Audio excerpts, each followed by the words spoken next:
Jorge, estamos ya con nuestro invitado, Fernando Rospigliosi, representante de Fuerza Popular, candidato también al Congreso de la República con Fuerza Popular. Fernando Rospigliosi, muy buenas noches, gracias por acompañarnos. Buenas noches, Cristian. Lo primero, antes de entrar justamente al tema de la encuesta, yo te quería preguntar por tu caso particular. Desgraciadamente no se dio esa entrada al Congreso de la República, ¿está definido ya? No.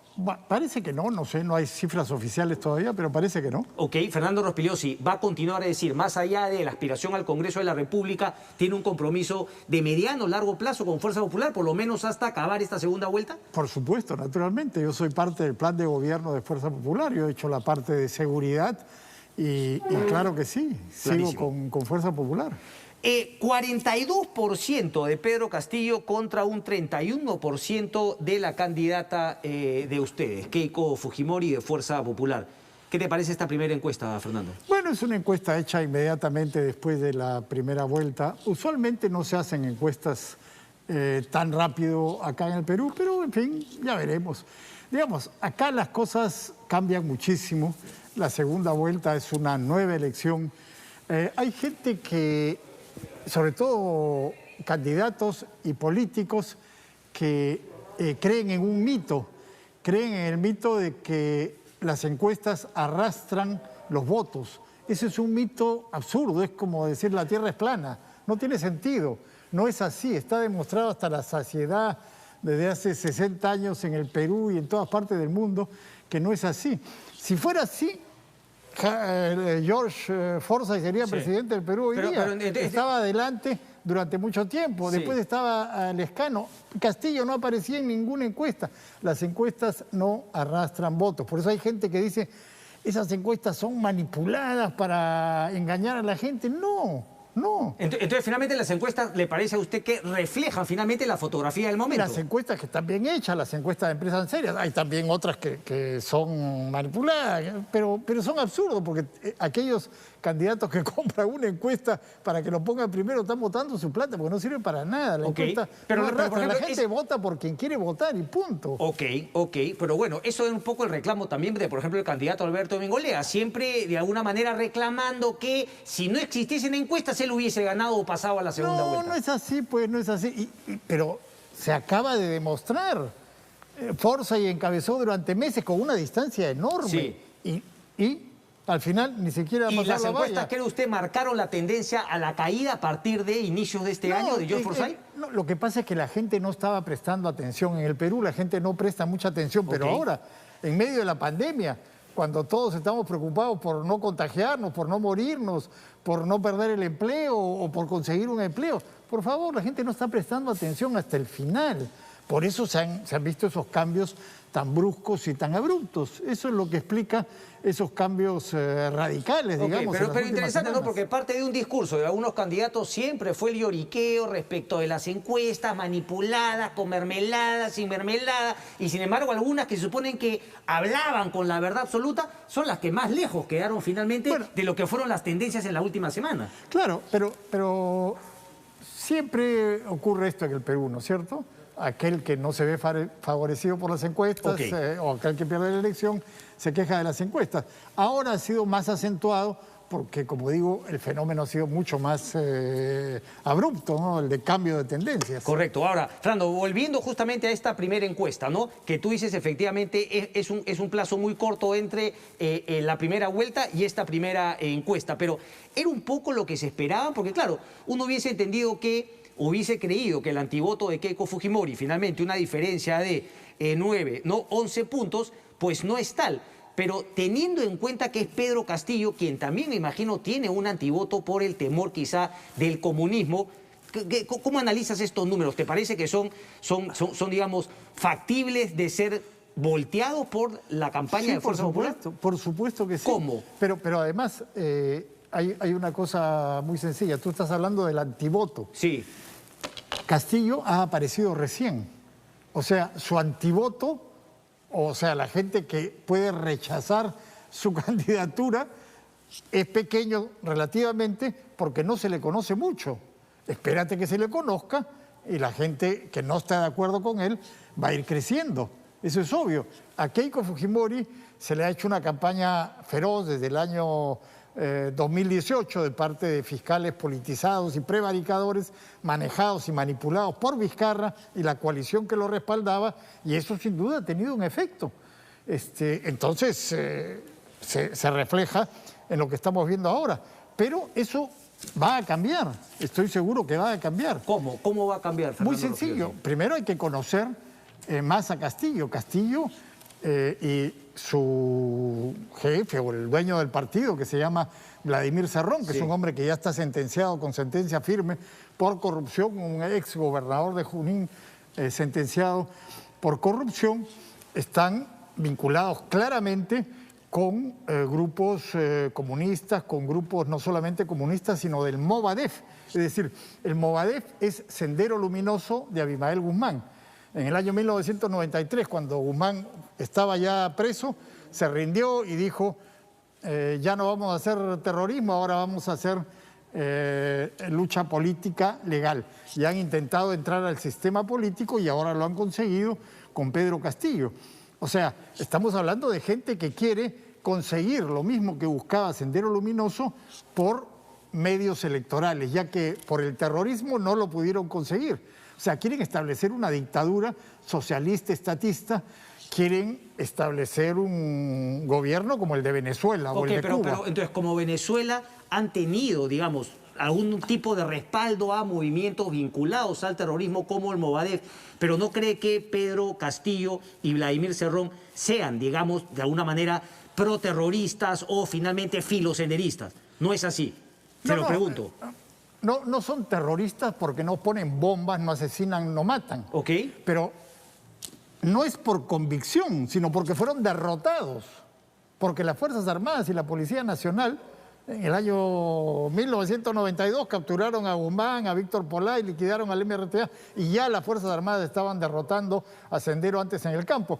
Entonces, fueron derrotados. El terrorismo no puede triunfar en el Perú. Jamás van a poder derrotar a las Fuerzas Armadas y a la policía. Entonces, están buscando otro camino, el camino electoral, como en Venezuela.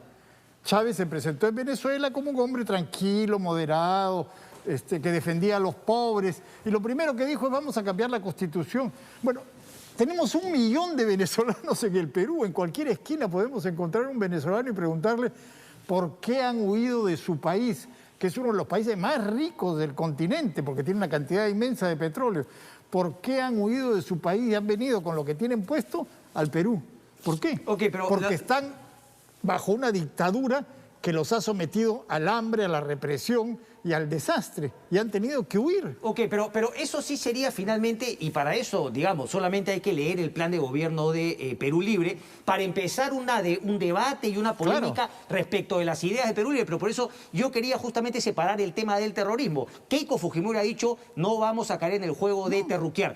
¿No te parece que lo que estás haciendo es terruquear, sino finalmente contando un vínculo que existe entre, digamos, el grupo de Vladimir Cerrón, Pedro Castillo? Es clarísimo, pero mira, en el año 2017 yo precisamente critiqué al Ministerio del Interior y al gobierno de PPK cuando acusaron a Pedro Castillo, que encabezaba la huelga magisterial, de ser terrorista. Y no lo dejaron hablar con la ministra Marilu Martes porque era terrorista. Yo dije, no es terrorista, es mentira. Son los mismos. Es Sendero Luminoso, pero tratando de entrar al sistema legal. Entonces, no son terroristas. Tú no lo puedes meter preso por haber cometido un delito. No. Pero las ideas que tienen son las mismas. Lo que quieren hacer es lo mismo. Ese es el punto. Ok. Ahora, es interesante esto porque lo va a hacer Fuerza Popular. O sea, lo que acaba de hacer, lo que acabas de hacer tú, Fernando, es justamente decir, bueno, vamos conociendo mejor a Perú Libre, al candidato Castillo y también al líder del partido, Vladimir Cerrón. ¿Lo va a hacer también Fuerza Popular? Es decir, parte de la campaña de Fuerza Popular no solamente va a ser contar lo que serían sus planes de gobierno, sus propuestas, sino también decir el riesgo que, según ustedes, se corre con Pedro Castillo. Bueno, es obvio. En una campaña de a dos tú tienes que tener propuestas para resolver los problemas del país, y Fuerza Popular tiene el mejor programa y el mejor equipo, creo que sin duda alguna, ¿no? El doctor Bustamante en temas de salud, Nano Guerra García, Patricia Juárez, Jorge Vaca, Lucho Galarreta, en fin, tiene un excelente equipo, tiene una buena bancada y buenos congresistas, y tiene las alternativas. Perú abierto, vacunación, pruebas moleculares para resolver el problema de la pandemia. O sea, tiene las mejores propuestas, pero también hay que señalar qué cosa es el adversario. Y lo dicen claramente, el estatismo, Vladimir Cerrón lo ha dicho con todas sus letras, si ellos llegan al poder es para quedarse. No es para hacer elecciones cada 5 años y que si no nos gusta su gobierno lo cambiamos, que es la esencia del comunismo y del socialismo. Ellos no pueden sostenerse en el poder si es que hay democracia y hay elecciones, porque ¿Qué? la gente se cansa, se da cuenta de que eso no funciona y trata de cambiarlos. Entonces ahí recurren a la represión. ¿Y cómo piensan neutralizar el antifujimorismo que también legítimamente podría plantear Pedro Castillo justamente para ganar esta elección? Y no hablo del antifujimorismo, no todo lo de Alberto, el tema de las acusaciones de Keiko Fujimori, sino, por ejemplo, algo que hizo la propia Keiko Fujimori y Fuerza Popular, ya no con la impronta del padre, sino la propia Keiko, que fue justamente el mal manejo del Congreso en los últimos 5 años. Bueno, ellos han explicado su comportamiento ahí. Sí, pero pero Vladimir Cerrón también explica el tema del comunismo pues, y qué sé yo. Todo el mundo le trata de dar una explicación racional finalmente a lo que pueden ser planteamientos extremos. No, ellos han hecho una explicación de lo que pasó en el Congreso en ese momento, que en efecto le dieron todas las facultades y aprobaron a todos los gabinetes, pero han reconocido que cometieron errores y que esos errores han tenido consecuencias. Pero eso no es repetible ahora. Ahora no hay una mayoría abrumadora de nadie en el Congreso. Ahora lo que se necesitan son consensos, coaliciones. Eso es evidente. Y Keiko Fujimori también lo ha manifestado. Y con Perú se requiere un gobierno abierto. O sea, no va a ser un gobierno ¿Qué significa partidario. un gobierno abierto, Fernando? Que se va a recurrir a lo mejor que hay en el Perú para los cargos en el gobierno. No va a ser un gobierno partidario, no va a ser un gobierno sectario. Y es evidente que se necesita eso hoy día en el Perú, se necesitan consensos y coaliciones. No hay otra manera de sacar al Perú de una crisis tan fuerte como la que tenemos ahora, consecuencia de los pésimos gobiernos de Martín Vizcarra y Francisco Sagasti. ¿Cuáles son esos consensos que están buscando ya y de cara no solamente a lo que podría ser un eventual gobierno, sino de cara a... Yo sé que obviamente no hay endosse en este país actualmente, quizá el partido aprista, ¿no? Hace mucho tiempo... Hace 50 años. Hace 50 años, pero finalmente no endosse para el voto, pero consensos que planteados a priori antes de la segunda vuelta podrían llevar a la gente a pensar que efectivamente un gobierno eventual de Keiko Fujimori podría lograr esos consensos que no se han logrado en los últimos 5 años. Sí, sin duda, o sea, hay una línea divisoria. Pero, pues, ¿no? pero van a plantear algo ya, o sea, actualmente, antes de la segunda vuelta, o van a esperar si es que gana o no para finalmente plantear algún consenso. No, los dirigentes de Fuerza Popular, del partido, yo no soy miembro del partido, ¿no? Yo soy miembro del plan de gobierno, pero no del partido, están conversando con otros grupos políticos. Pero hay una línea divisoria clara. Los que están con la democracia y el libre mercado de un lado y los que están con el socialismo, el estatismo, el autoritarismo y la dictadura del otro lado. Entonces, esa es la línea divisoria. Pero uno también podría plantear autoritarismo y dictadura respecto de Keiko Fujimori. Un temor. No, jamás. O sea, ¿jamás qué? Keiko Fujimori nunca ha sido ni autoritaria ni dictatorial. Sí, pero justamente es el legado también de Alberto Fujimori. Alberto no es candidato. Alberto no es candidato. ¿Y ahora no van a apelar a Alberto candidato? Justamente quizá ese legado de Alberto es el que les permitiría quizá pelear votos en sectores populares que hoy son claramente de Pedro Castillo. Mira, la gente en una elección siempre mira hacia adelante, no hacia atrás. La gente mira por las propuestas que hay, no hacia atrás. Si tú lees el libro de uno de los más hábiles políticos que ha habido en el último siglo en el Perú, Alan García, verás que él es perfectamente consciente en Metamemorias de que la gente no está mirando atrás para agradecerle al otro lo que hizo, sino la gente mira adelante, qué cosa es lo que le proponen. Ese es el punto. Entonces, yo creo que es en las propuestas que tenga cada grupo y en las posibilidades que el electorado vea de que este u otro candidato, este u otro partido son los que pueden resolver los problemas que tiene hoy día el Perú, es porque van a votar. ¿Quién puede resolver el problema de la salud? ¿Cuál es la propuesta del señor Castillo? Fuerza Popular tiene propuestas clarísimas, 70.000 pruebas moleculares diarias, vacunación masiva, las empresas privadas, gobiernos regionales y municipios pueden traer vacunas. las empresas privadas pueden vacunar a sus trabajadores gratuitamente, a sus trabajadores y sus familiares. 70.000 pruebas moleculares diarias para detectar los infectados y aislarlos. 100 plantas de oxígeno. Son propuestas concretas que están fundamentadas por gente competente, además. No cualquiera. Sí, claro, el doctor Ernesto Bustamante y otros. Correcto. El qué, ¿no? Todavía no sé cómo consiguen finalmente 100 sabiendo que acá ni la UNI ni la Católica están en esa capacidad. Claro, está el qué, pero habría que ver justamente el cómo. ¿Qué sensación le deja, Fernando, digamos, el apoyo de Mario Vargas Llosa a la candidatura de Keiko Fujimori en esta segunda vuelta? Bueno, perfectamente razonable, ¿no? Mario es un liberal, un demócrata y sabe que la posibilidad de un triunfo de Castillo llevaría al Perú al desastre, al hundimiento total, porque sería una dictadura comunista como la que hemos visto en Venezuela o en Cuba. Él es perfectamente consciente de eso y a pesar de que a él no le gusta el fujimorismo y durante muchas décadas lo ha rechazado y lo ha criticado, en este caso se manifiesta claramente a favor de Keiko Fujimori, como se manifiestan Rafael López Aliaga u otros, ¿no? O sea, está clarísimo. Ok, pero entonces, se manifiesta Mario Vargas Llosa, pero entonces, si es tan grave la situación, ¿por qué este 42% en esta primera encuesta? O sea, si es tan peligroso Pedro Castillo, ¿por qué puede tener esta aceptación? Y además haber sido, es cierto, un porcentaje bajo, pero igual quien obtuvo más votos en la primera vuelta, Fernando. Sí, claro.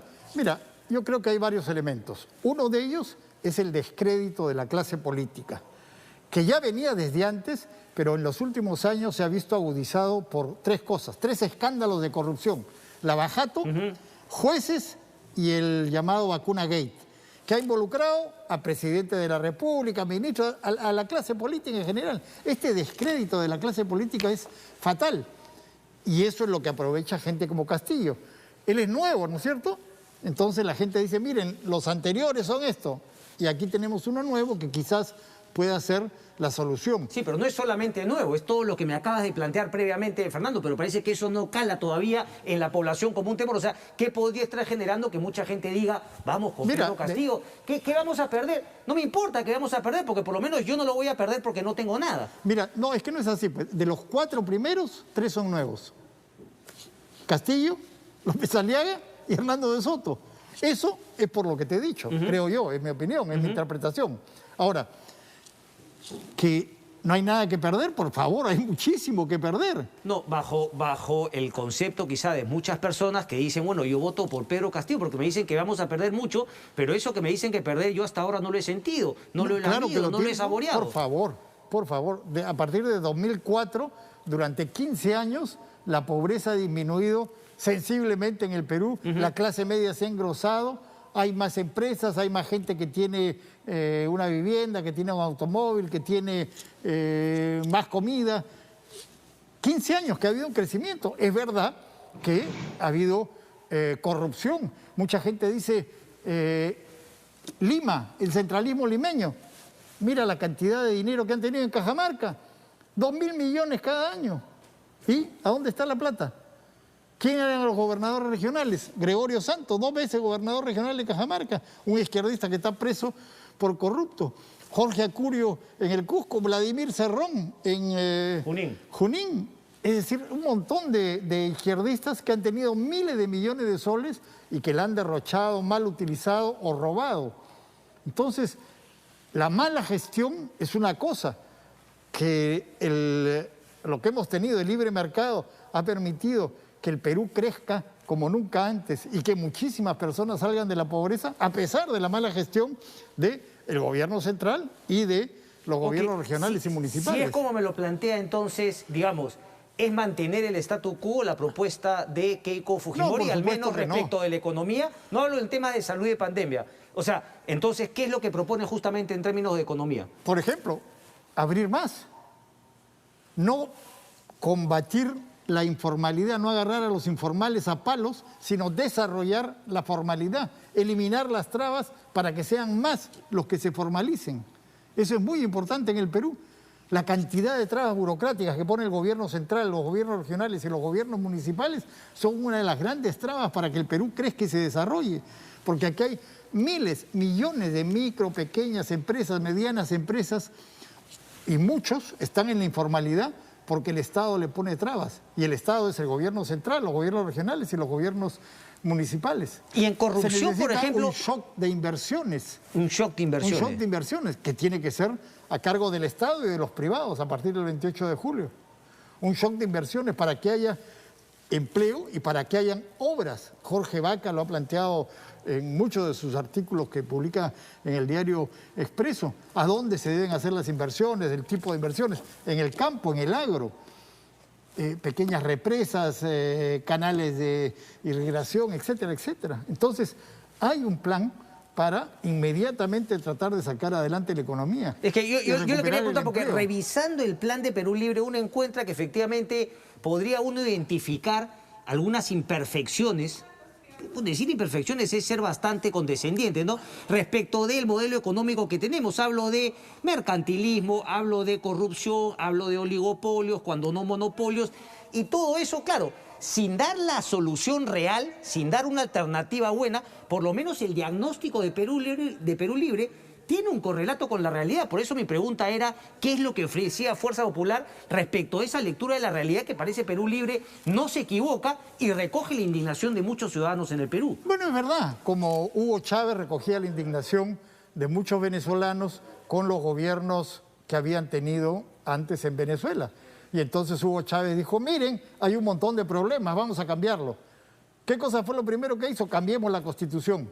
Bueno, ese es el resultado que tenemos hoy día en Venezuela. El país más rico de Sudamérica en la mayor pobreza de toda la región, con 1 millón de venezolanos en el Perú y 5 millones más de venezolanos en otros países.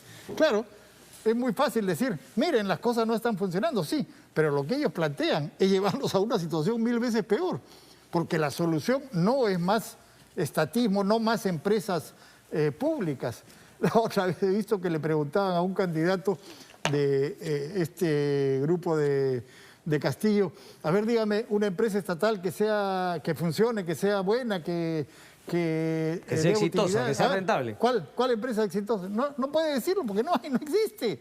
Y eso es lo que quieren, más empresas estatales. No, lo que se requiere es, al contrario, liberar, quitar trabas a las empresas, a las micro, pequeñas empresas, para que se desarrollen, para que crezcan. Eso es lo importante ahora.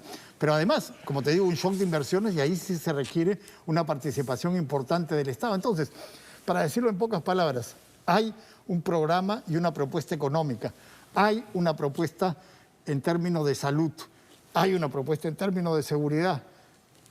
Existen alternativas para sacar el Perú de la crisis y consensos. Vamos a ver cómo se decanta finalmente la población en la primera encuesta. Como decía, 42 para Pedro Castillo y 31. Y claramente tiene que ir a pelear justamente el interior del país. Esa es parte de la estrategia de Keiko Fujimori. Le he visto por Lima esta última semana. Cuando arranca finalmente irle, al menos ser competitivo en la zona donde Pedro Castillo hoy por hoy arrasa. No, claro, ya hay un programa de visitas que tiene que desarrollar ya.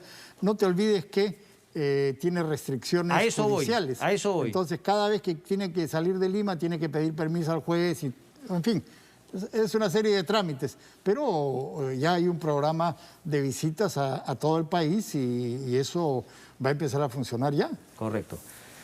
¿Se le esperaba el pase a la segunda vuelta, teniendo en cuenta que, claro, si López salía agarrando de Soto, no se peleaban por esos votos, Keiko Fujimori finalmente no pasaba? Es más, quizá si no hubiese habido el ausentismo en distritos Popov, aquí en San Isidro y en Miraflores, Keiko Fujimori tampoco pasaba. No, mira, eso no lo sabemos, pero nosotros teníamos toda la confianza de pasar a la segunda vuelta, claro que sí, siempre la tuvimos. Fernando Rospiglio, ha sido un placer, vamos a estar atentos finalmente a lo que sea Cristian. Esta estrategia de Fuerza Popular y como siempre desde acá la invitación a la gente de Perú Libre para poder venir a conversar y